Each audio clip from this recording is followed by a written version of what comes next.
Continuando con los temas del curso básico en investigación, viene una parte bien importante y es el análisis de los datos, el análisis estadístico de los datos. Una serie de datos recogidos en una investigación no tiene sentido si no tienen el análisis adecuado y si de ese análisis adecuado nos salen algunas conclusiones como nos han venido enseñando en el transcurso de la mañana. Si bien es cierto los pasos básicos de la investigación, entonces tenemos, después de que surge en nosotros algún tema de investigación, hay que plantear unos objetivos específicos y de acuerdo con digamos, el método o el tipo de estudio que nosotros estemos planteando, va a ir o no una hipótesis. Quiere decir, la hipótesis no es necesaria en todos los estudios de investigación.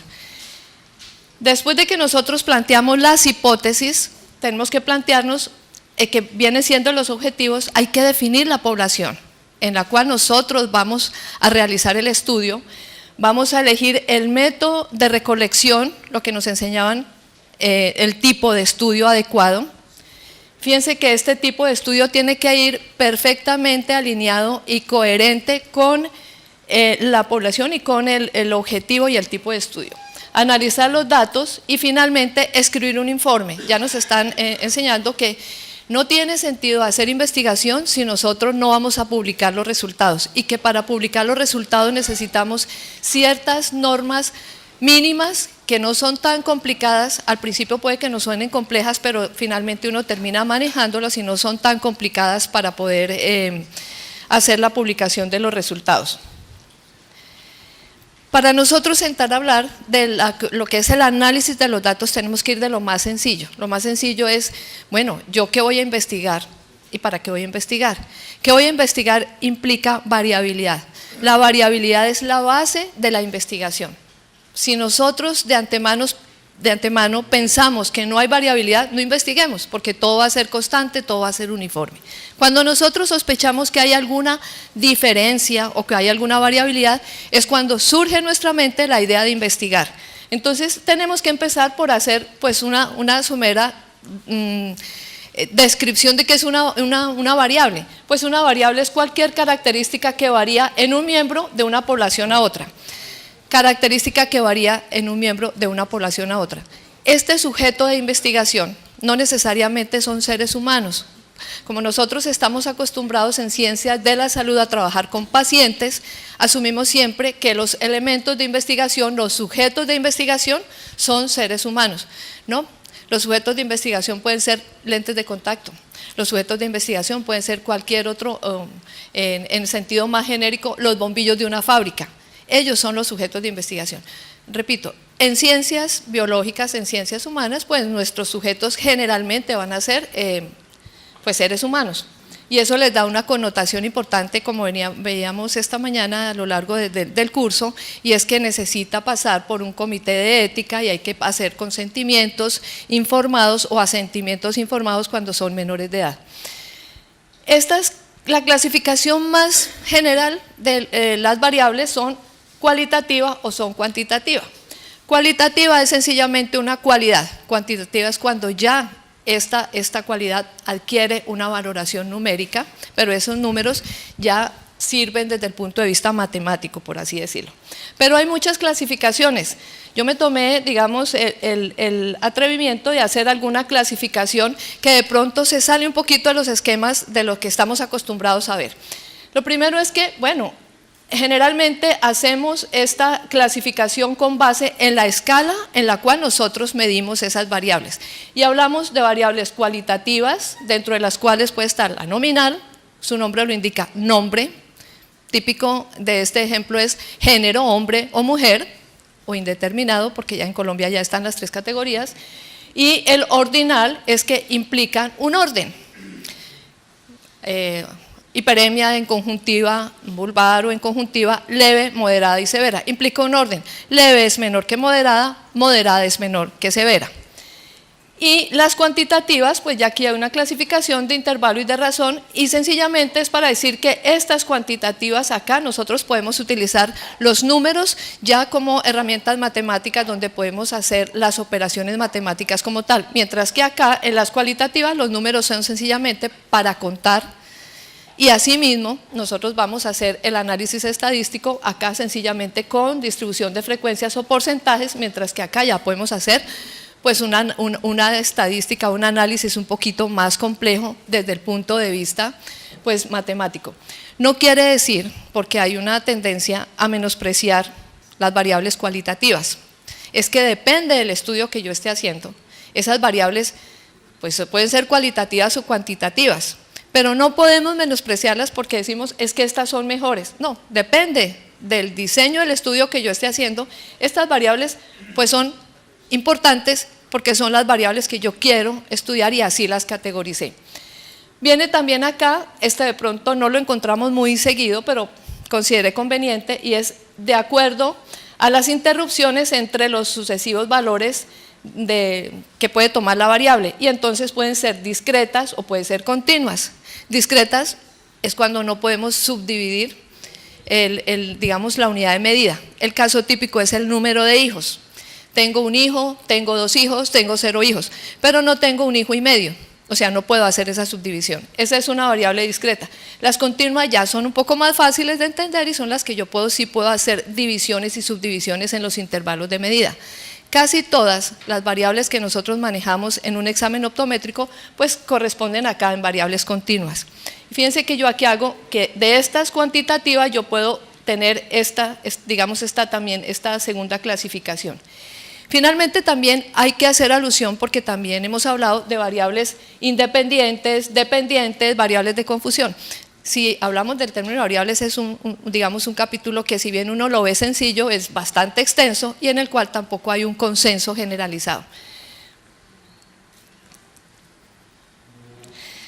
Ya habiendo contextualizado lo que es el tema de variables, porque lo que finalmente nosotros medimos es cómo estas características de la población asumen valores y cómo estos valores varían o no.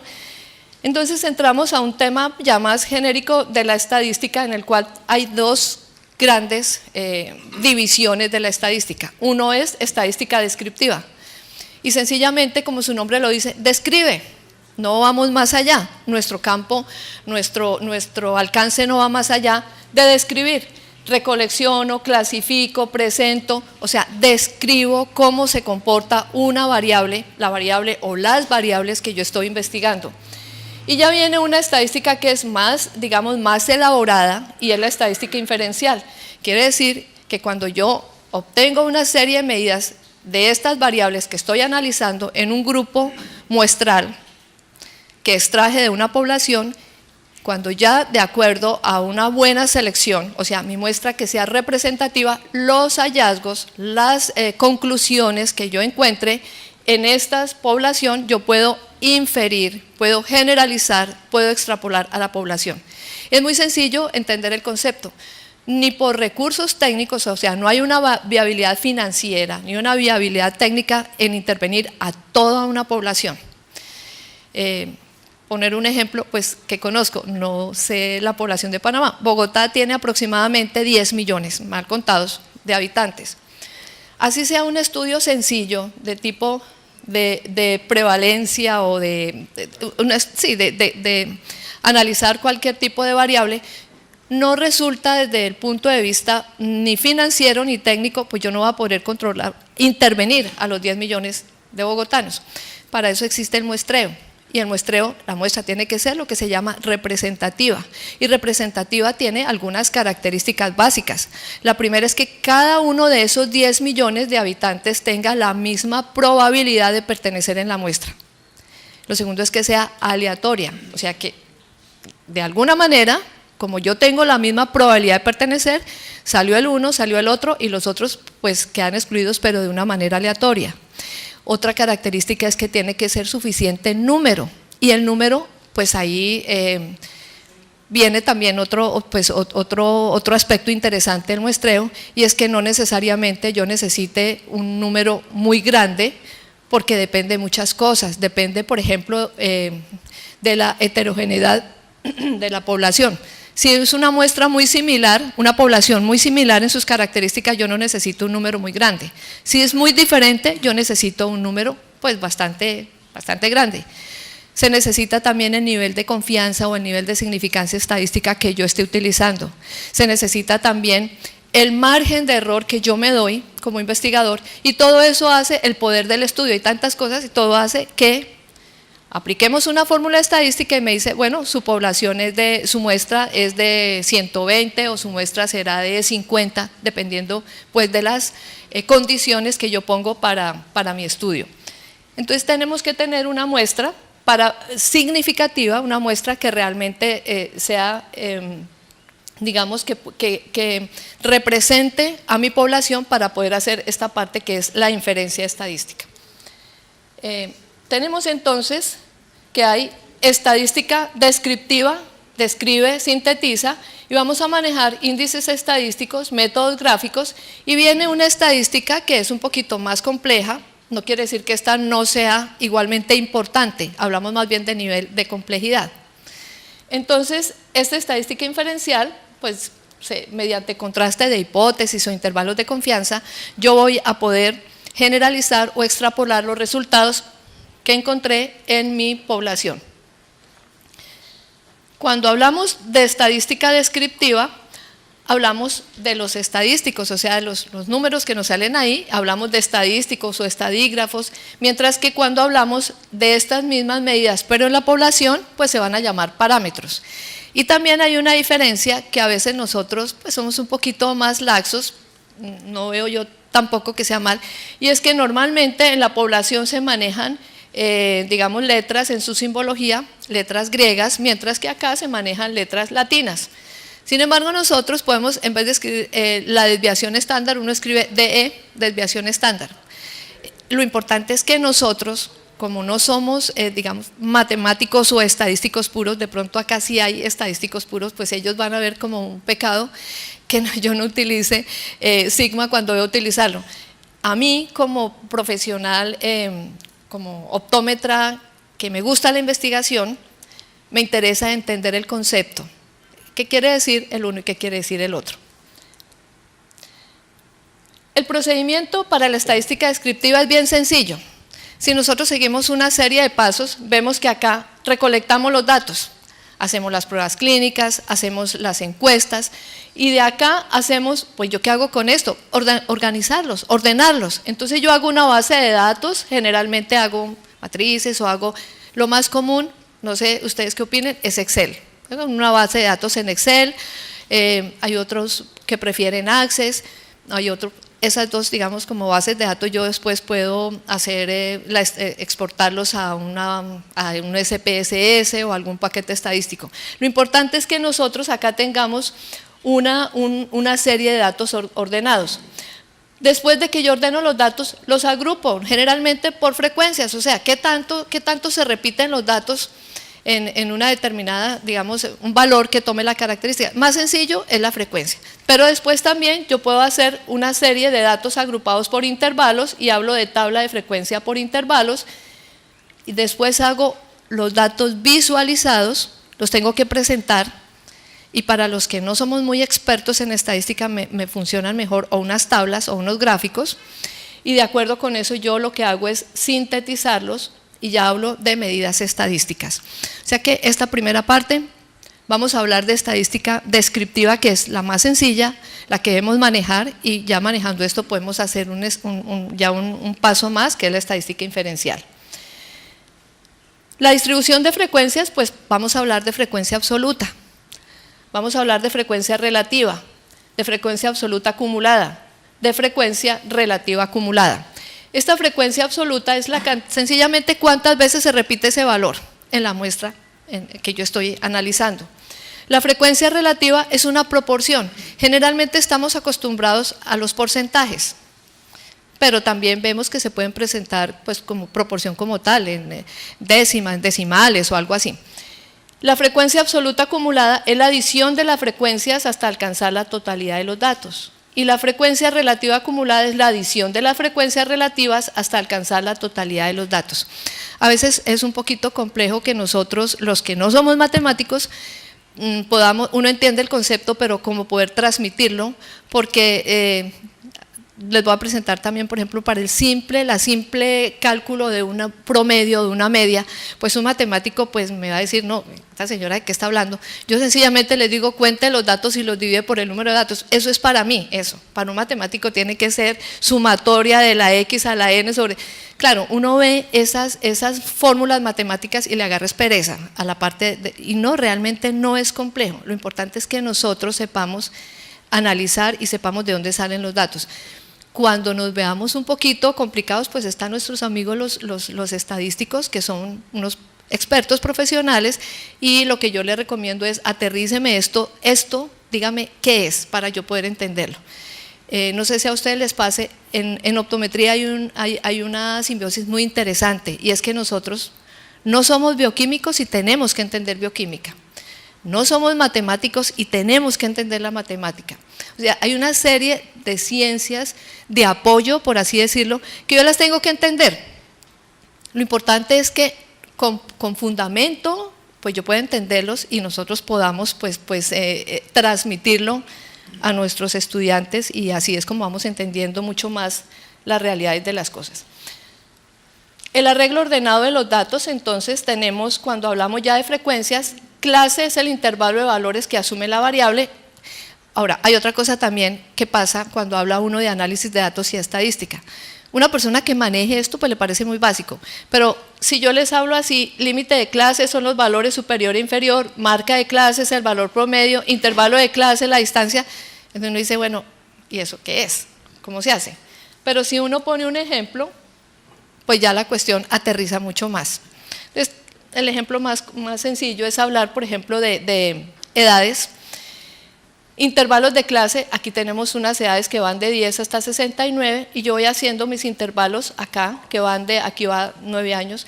Y otra cosa bien interesante y que aprendí de mis amigos matemáticos, porque cuando ellos me hacían los paquetes estadísticos, entonces ellos me ponían 10 a 19 y aquí arrancaba 19 a 29. Y yo decía, pero es que yo a mis alumnos les digo que tienen que ser excluyentes. ¿Dónde pongo el 19? ¿Lo pongo arriba o lo pongo abajo? Entonces me decían, profesora, es que usted tiene que hablar pues de digamos, este intervalo es cerrado por un lado, abierto por el otro. Entonces yo le decía, bueno, hágame ustedes del punto de vista, de hecho si ustedes hacen, por ejemplo, esta clasificación, esta distribución de frecuencias en Excel le va a sacar así, 10, 19, 19, 29. Entonces el intervalo por acá es cerrado, pero por acá es abierto, que quiere decir que el 19 no incluye el de arriba, se incluye en el de abajo. Entonces yo les digo, no, póngame, para que no nos confundamos, póngame dónde deben ir. Eso es cuestión de presentación. Para ellos es fácil, para mí yo les decía, no me pongan esto porque yo estoy diciendo que tienen que ser excluyentes y yo encuentro el 19 en el límite superior acá y en el límite inferior del otro. Entonces eso, a mí que no manejo eso y más a mis alumnos puede generar confusión. Entonces ya después haciendo la explicación, ellos ya me presentan esto así y es mucho más fácil para que ellos no se confundan. Lo importante es que esto tiene que ser… digamos los intervalos, los límites tienen que ser excluyentes. Yo no puedo tener 10 años aquí, 10 años en el otro porque ¿en dónde los ubico? Entonces es importante tener en cuenta. Quiere decir acá entonces que de 10 a 18 hay 4 pacientes con una frecuencia, vamos hablando acá, esta es la frecuencia en la cual se van presentando los datos como crudos por así decir y hay 169 casos, 169 pacientes. La frecuencia acumulada es sumar este siguiente sumar esto más esto y me da 70, 70 más 47 me da 117, 117 más 36 y así sucesivamente hasta que acá encuentro la totalidad de los casos. Eso es la frecuencia acumulada.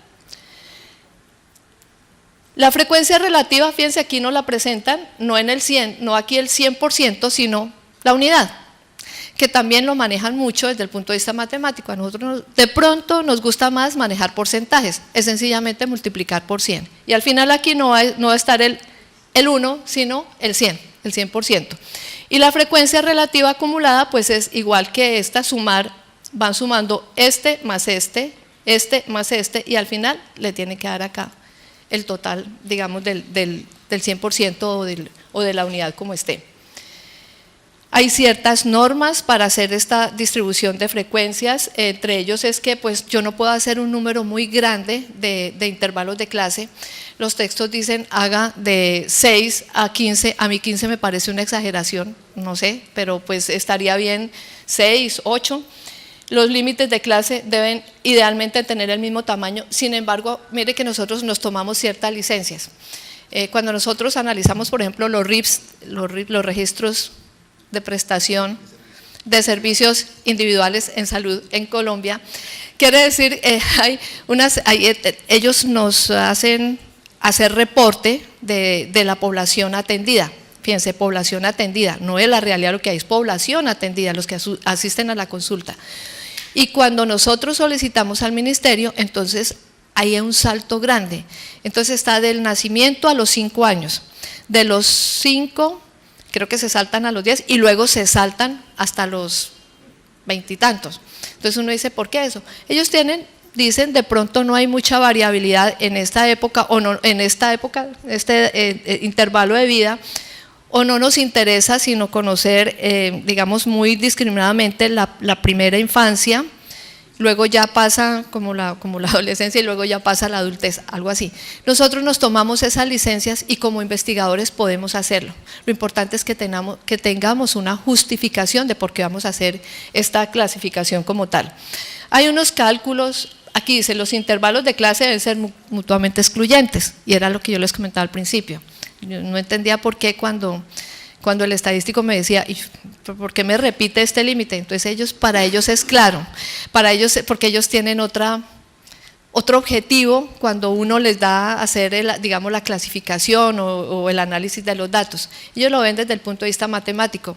A mí uno de ellos me decía, pero no tiene por qué estresarse tanto, aquí están todos los datos. Y yo les decía, yo sí quiero saber etariamente cómo se va distribuyendo. Entonces ya ellos nos entienden, yo los entiendo y ya llegamos a un consenso, que eso es, digamos, lo maravilloso de esto, que uno pueda hacer, digamos, equipos multidisciplinarios. Hay unos cálculos de número de clases, digamos, Sturges utilizan muchísimo esto que es 1 más 3.322 por el logaritmo natural de n o la raíz de n, y yo de pura juiciosa a veces me coincidían y a veces me dan unas cosas tan diferentes. Yo ya después me tocó uno empezar a estudiar cuándo utilizo el uno, cuándo utilizo el otro, cuando dan diferencias muy marcadas en las clases. A mí me decían, no se preocupe por eso, lo importante es que los datos están ahí. Yo decía, pero es que para mi análisis, para mí sí es clave tener 1, tener 10 o tener lo que sea. Veamos entonces la parte, ya hicimos la presentación, digamos, ya hicimos como la organización de los datos. Y hicimos el paso siguiente, es sintetizarlos. O sea, quiero, con todos esos datos que hay, sí, hay unas distribuciones de frecuencias o unas distribuciones simples o lo que sea, pero yo, bueno, ¿qué hago con esto? Bueno, dependiendo del nivel de medición de las variables, pues yo puedo seguir un poquito más allá y hacer la síntesis de los datos, que realmente es como el objetivo de la estadística descriptiva, presentar mis datos sintetizados. Y empezamos a hablar de medidas de agrupación, medidas de dispersión, medidas de forma, medidas de posición. En razón del tiempo, pues es como tratar de sintetizar y de dejar un poquito como en el ambiente, digamos, el gusto y la idea de que uno tiene que seguir estudiando sobre el tema. No necesariamente en corto tiempo puede uno extenderse mucho, pero pues es importante tener en cuenta todas estas medidas, resumen por así decirlo. Y tenemos las medidas, digamos, de tendencia central, en las cuales están la media o promedio, la mediana y la moda. Las medidas de dispersión, el rango, la varianza, la desviación estándar, el coeficiente de variación. Pero también hay unas medidas de posición, en las cuales tenemos los cuartiles, los deciles, los percentiles, y unas medidas de forma, kurtosis, coeficiente de asimetría, y hay muchas más. Lo que pasa es que, como son las que yo más manejo, yo pues quise también sintetizar y resumir, porque realmente son las que en un momento dado el investigador, sobre todo cuando estamos iniciando en la parte de investigación, pues vamos a utilizar. Si nosotros hablamos de estas medidas de tendencia central, como su nombre lo dice, o de agrupación, pues pensando con un poquito de lógica es qué tan agrupadas están las medidas con respecto a un valor. Las medidas de dispersión, pues es lo contrario, qué tan dispersas están estas medidas con respecto a un valor. Pues obviamente las medidas de posición ya implican como ubicación dentro de una escala, por así decirlo, y estas ya son unas medidas de forma como tal. Las medidas de tendencia central, entonces es la media. Y ahí es donde yo digo, bueno, si a mí me ponen sumatoria de X a la N sobre la N, no, cojan los datos, los suman y los dividen por el número de datos. Ejemplo más sencillo, una media, cuando yo estoy estudiando y tengo una serie de pruebas y me dicen cada prueba vale lo mismo, entonces yo llego y sumo, tiene que valer lo mismo, sumo las 5, 6, 7 pruebas y las divido por las 7 y yo digo, bueno, saqué tanto puntaje, pasé la materia o reprobé la materia. Sencillamente es eso.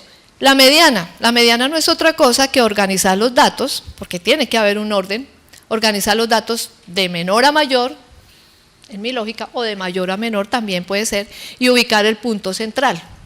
Es una medida donde dice, bueno, la mediana, si son datos impares, pues no hay tanto lío, porque la mediana va a ser, si tengo 11 datos, pues es el que queda en el 6, o sea, tengo aquí, aquí, y queda en toda la mitad. Cuando son pares, pues me dicen saque el promedio entre los dos valores. Cuando a mí me dicen así, como que ya entiendo un poquito más y ya digo, bueno, la cuestión no es tan compleja. Y la moda, sencillamente, ¿qué es la moda? Pues lo que se impone, lo que la gente usa, la moda es el dato que más se repite. Que puede ser, el dato que más se repite es 50, pero también hay 52, no importa, una moda, dos modas, eso no importa. Además, es la medida que de pronto me dice una tendencia, pero tampoco, no es tan fuerte, por así decirlo. Entonces, para explicar más o menos la mediana, yo tendría que estos 30 pacientes están organizados de mayor a menor y en un momento dado pues tengo que contar, y aquí como es 30 posiblemente tenga que sacar el promedio cuando yo empiezo a contar tantos para arriba, tantos para abajo, saco el promedio y ya tengo mi mediana como tal. En las medidas de dispersión pues tenemos el rango, la varianza, la desviación estándar, el coeficiente de desviación, y aquí también estas medidas que son de posición también me indican en cierto sentido la dispersión que tienen los resultados. ¿Por qué son importantes las medidas de dispersión? Y una recomendación, yo no puedo sencillamente analizar los datos, solamente los de agrupación, yo necesito también confrontarlos con los de dispersión. Por eso a mí hay cosas, por ejemplo el coeficiente de variación me parece interesante y lo utilizo mucho porque me está uniendo una medida de agrupación con una medida de dispersión. Entonces, así como cuando nosotros hablamos de test de película lagrimal, yo no puedo decir, es que el ojo seco porque tengo un break-up time muy bajito, no, yo puedo tener un break-up time bajito pero una frecuencia de parpadeo alta y yo compenso. Entonces siempre tiene que haber como una integralidad en el análisis de los datos para yo poder sacar alguna conclusión valedera. Sencillamente aquí para decir, si tenemos en años de 3 a 101, mire que la media, el promedio me dio los mismos 49 años. Pero ¿creen ustedes que es exactamente el mismo comportamiento de esta variable? Pues no, aquí tenemos de 3 a 101, mientras que está de 47 a 51. Tenemos el mismo promedio, la misma medida de agrupación, pero hay una medida por lo menos mucho más dispersa acá y aquí hay poca dispersión. Eso nos sirve también cuando nosotros hagamos la integralidad en el análisis de los datos. Las medidas de dispersión, pues el rango es lo más sencillo de tomar, límite, o sea, valor menor, valor mayor, y la diferencia entre los dos es el rango. Ojo que el rango no es el límite mayor y el límite menor, el rango es la diferencia entre los dos. ¿Qué me dice? Pues sí, que como en el ejemplo anterior, que va de 5 años a 100 y en el otro va de 50 a 60. Es una medida gruesa, sin embargo, pues en estadística no se puede menospreciar ninguna de los valores o de lo que nosotros podamos analizar. En cambio aquí la varianza es la medida más importante. ¿Qué tanto varía? ¿Qué tanto varía con respecto, en este caso, a un promedio? Bueno, hay que decir que a veces es el promedio, a veces es la mediana o la media, depende de si los datos se comportan y hay una distribución normal o no hay una distribución normal de los datos. Y sencillamente, si a mí me dicen esto, vuelve otra vez a como a generarme urticaria, porque pues me nombran una serie de fórmulas matemáticas, pues es que es sencillo. Es la media aritmética de los cuadrados de las desviaciones respecto a su media. Entonces eso parece un trabalenguas.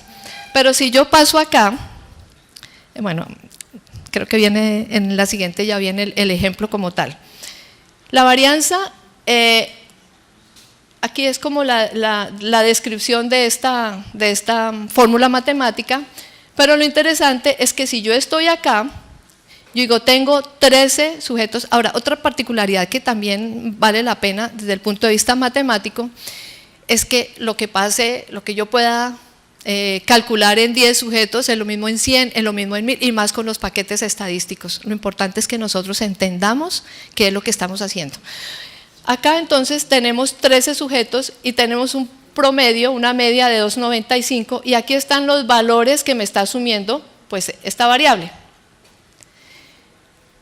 ¿Qué quiere decir? Que yo empiezo a sacar el promedio en la variable menos el promedio, 2.30 menos 2.95, 2.15 menos 2.95. Y ustedes ven que aquí cuando yo saco estas diferencias, unas van a estar positivas, diferencias positivas, y otras diferencias negativas.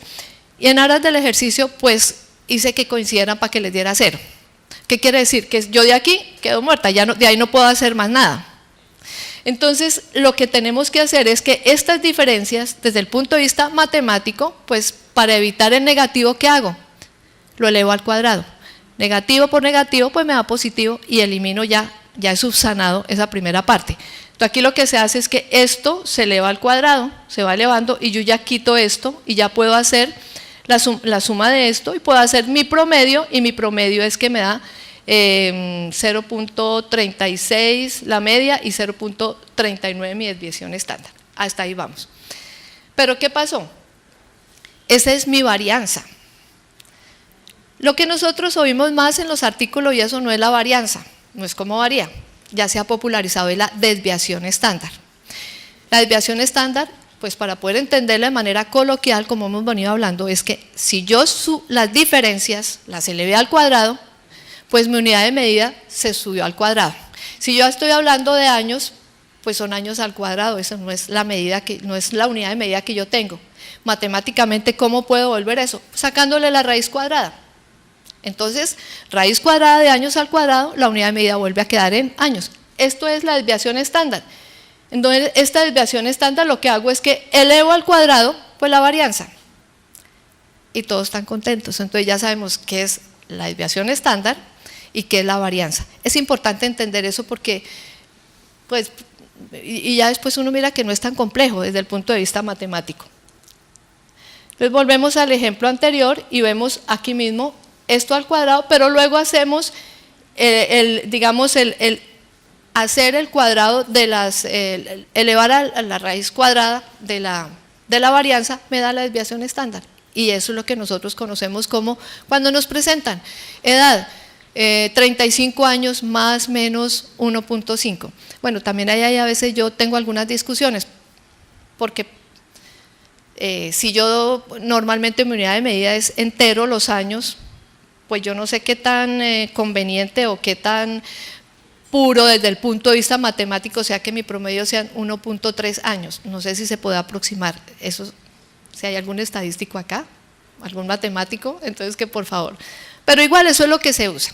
Ya la interpretación ya es muy personal y pues a uno siempre le surgen dudas y uno lo vive cuestionando todo, cosa que a veces trae dolores de cabeza porque uno como que no puede estar tranquilo, sino que todo lo vive cuestionando como tal. Esta parte del coeficiente de variación es un método muy útil y consiste en, digamos, en relacionar una medida de dispersión con una medida de asociación. Es la desviación estándar sobre el promedio y lo multiplico por 100. ¿Por qué es interesante? Porque me mide esos dos tipos de medidas como tal. Si vemos este ejemplo, la muestra 1 tiene en promedio 25 años, acá, y tenemos el peso promedio 145 libras, la desviación estándar 10 libras. Fíjense que aquí, en este caso, la desviación estándar es exactamente lo mismo, sin embargo el coeficiente de variación es muy diferente. O sea, ¿qué tanto varía? No es solamente un solo elemento, una sola característica o una sola resultado matemático el que yo tenga que analizar. Vemos que la muestra 1 acá me da 6.9, 10 sobre 145, 10 sobre 80, o sea que aquí hay menos variación, menos coeficiente de variación, y aquí es mucho más el coeficiente de variación. Ahora entremos en las medidas de posición. Hablamos mucho de lo que son percentiles y cuartiles, pues su nombre lo indica. Percentil es dividir, digamos es ubicar, hacer una escala y dividir nuestra muestra en 100, el percentil 100. Y cada uno entonces vamos a tener 99 percentiles. Generalmente hablamos más de los cuartiles, 4, divido la distribución en 4, o sea 25%, pongo el límite menor, luego viene el 25% que es el primer cuartil, luego viene el segundo Q2 que es exactamente la mediana, luego sigue Q3 que es el 75% de la muestra y luego viene ya lo último que es el total de los datos van a estar ahí. Esta medida sí ya es mucho más, digamos, interesante en el sentido pues de que me dice más información. Hay muchas maneras y fíjense que las fórmulas no todas coinciden. Algunos dicen multipliquemos por 0.25, otros dicen contemos, pero cuando uno tiene una muestra muy grande, contar se vuelve dispendioso. Excel es una excelente herramienta para los que empezamos y para los que, digamos, nos gusta y tenemos un poquito de inquietud respecto a estas medidas matemáticas. Hay que aprender Excel. Excel lo tienen todos los computadores que tienen Office. Digamos que no es gratis, hay que pagar la licencia, pero del Office. SPSS es un paquete estadístico maravilloso, pero es un poquito costoso. Hay unos como EpiInfo que es gratis, o sea, hay que echar mano de todas las herramientas que tenemos. Los cuartiles entonces, aquí está, uno entiende más gráficamente que cuando escribe mucho texto. Aquí tenemos el mínimo, el 25% es Q1, el Q2 que es el 50%, aquí está la mediana, 75% el tercer cuartil y aquí está el máximo. O sea que aquí está incluido todos los datos de lo que nosotros estemos analizando. El rango intercuartil, hablamos de rango intercuartil cuando hacemos la diferencia, la resta entre el Q3 y Q1.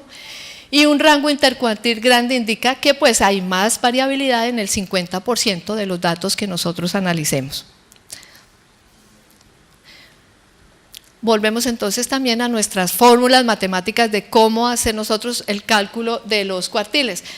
Sencillamente hay que organizar los datos y si nosotros tuviéramos la oportunidad, pues empezamos contando. Aquí es la fórmula más sencilla, pues n dividido en 4 y entonces 1, 2, 3, 4, este será el primer cuartil, 1, 2, 3, 4, este será, y así sucesivamente. Sin embargo, la cosa no es tan sencilla. Y entonces empezamos a tener acá,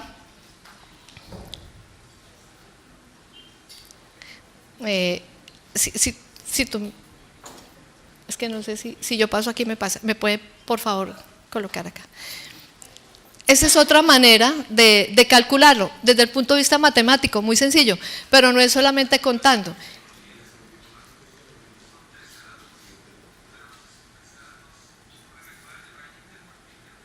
Aquí vamos manejando y entonces son 13 datos y él empieza a hacer el cálculo, inclusive aquí hay que hacer aproximaciones, se aproxima al que sube, se aproxima al que baja.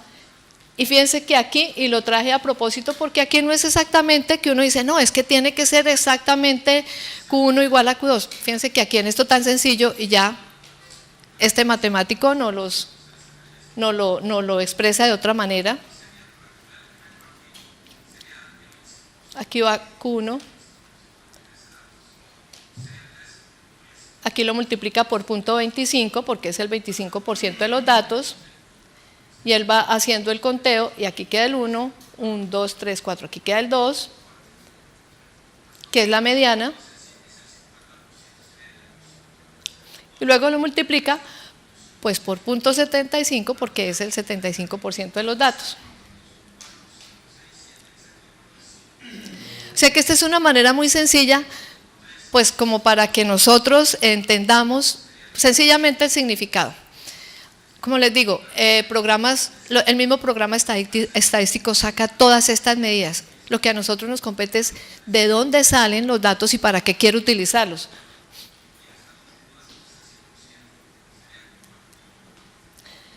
Esta es otra fórmula. Y si uno aplica y dice, pero no me da exactamente lo mismo. Y ahí sí lo que vale es la interpretación más que la misma fórmula matemática como tal. ¿Y por qué nosotros consideramos esto importante? Porque cuando nosotros, vamos a ver un poquito más adelante la representación gráfica, pues nos presentan este tipo de gráficos y uno dice, ¿esto qué es y esto qué es? Y yo tenga la capacidad, tenga ya la competencia para saber a qué se refiere cada uno de estos cuadritos y de estos gráficos como tal. Pasando a las medidas de forma, hablamos del coeficiente de asimetría y hace referencia a la media aritmética y a la desviación estándar. Se compara la media, la mediana y la moda, mientras que otra medida de forma que se llama la kurtosis es la concentración de datos alrededor de los valores medios.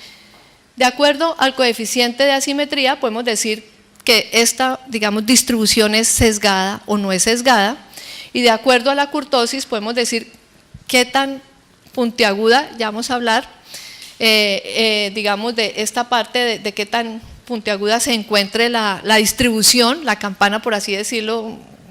En otra oportunidad vamos a hablar de la distribución normal en cuanto a la campana de Gauss. Y vamos a ver esta parte que es leptocúrtica, mesocúrtica y planocúrtica. Y vamos a ver que aquí es mucho más fácil entenderlo. Los gráficos siempre nos van a dar un poquito más como de ayuda. Aquí vemos que aquí no hay mucha, digamos, es más simétrica la distribución, no está sesgada, aquí está sesgada hacia la derecha, aquí está sesgada hacia la izquierda. Y vamos a hablar como de ese coeficiente de simetría. Y con respecto al apuntalamiento kurtosis, aquí está muy puntiaguda, aquí está más o menos, digamos, en media, y aquí está pues bien achatada, por así decirlo. Los datos visualizados, entonces, una vez que tenemos ya los datos así como sintetizados, pues queremos transmitirlo, y los datos visualizados van desde las tablas, que es la manera más sencilla, y los gráficos. Y una recomendación, a veces abusamos del uso de los gráficos. No utilicemos, por ejemplo, en la distribución de la población, el 52% eran hombres, el 52% mujeres, el 48% hombres. Muy bien, con que digamos eso es suficiente, no pongamos una tabla, no abusemos, porque cuando vayamos a publicar nos dicen 4 tablas y no más, y yo estoy utilizando una donde no se necesita. Fuera de eso escribimos el texto, la tabla, y fuera de eso hacemos un pastel, hacemos una gráfica, digamos, que no tiene sentido. Utilicemos esto de una manera, digamos, racional para poder nosotros transmitir lo que queramos. De esto, pues sí, ya es un poquito más común, gráfico de sectores, o los pie, o ponqués, o torta, no sé cómo lo llamen, gráfico de barras, histograma, gráfico de cajas y bigotes y gráficos de dispersión. Pues este es lo más común, sin embargo, cuando nosotros utilicemos la parte visual, sepamos qué queremos transmitir. Es obvio que este gráfico de sectores, aquí yo puedo confrontar con respecto a un todo, unos con otros, pero con respecto a un todo. Pero si yo tengo un gráfico de barras, pues estas barras me sirven más como para comparar categorías, una con respecto al otro, no con respecto a un todo como tal. El histograma ya es algo mucho más elaborado, tiene su propia, digamos, construcción y nos da muchísima información. El diagrama de tallos y hojas a veces es enredado de entender, pues que sencillamente es colocar en esta parte las décimas, y aquí vamos organizando el tallo, digamos, si yo tengo 36, 26, el 3, el 2, el 3 vienen acá, y luego voy sumando aquí qué tanto se repite, y va a tener algo así. A la gente le gusta mucho, de pronto es un poquito complejo en su misma elaboración. Esto me gusta mucho, el de cajas y bigotes, porque el diagrama de cajas y bigotes se basa en los cuartiles, pero también tengo que tener el valor máximo y el valor mínimo. Es un tipo digamos, de gráfico que yo lo prefiero sobre otros muchos por la cantidad de información, porque ahí me reúne unas medidas de dispersión, medidas de posición, y me parece que es mucha la información que yo puedo utilizar. Sencillamente es dibujar acá, fíjense que se basa, aquí tengo el valor mínimo, aquí tengo el Q1, el primer cuartil, el segundo cuartil, que esta sería la mediana, aquí tengo Q3 y luego aquí el máximo. Aquí en una sola cajita, por eso se llama cajas, esto es la caja, los extremos son los bigotes, como no sé qué otro nombre tengan, ¿cómo se llaman? Cajas y bigotes. Entonces fíjense que aquí yo puedo decir y yo puedo ver qué tan dispersa está la población, digamos, en esta muestra, pero también me sirven para comparar poblaciones. Aún teniendo, digamos, los mismos valores o similares, me sirven para compararlos como tal. Es bien interesante esta. Aquí está.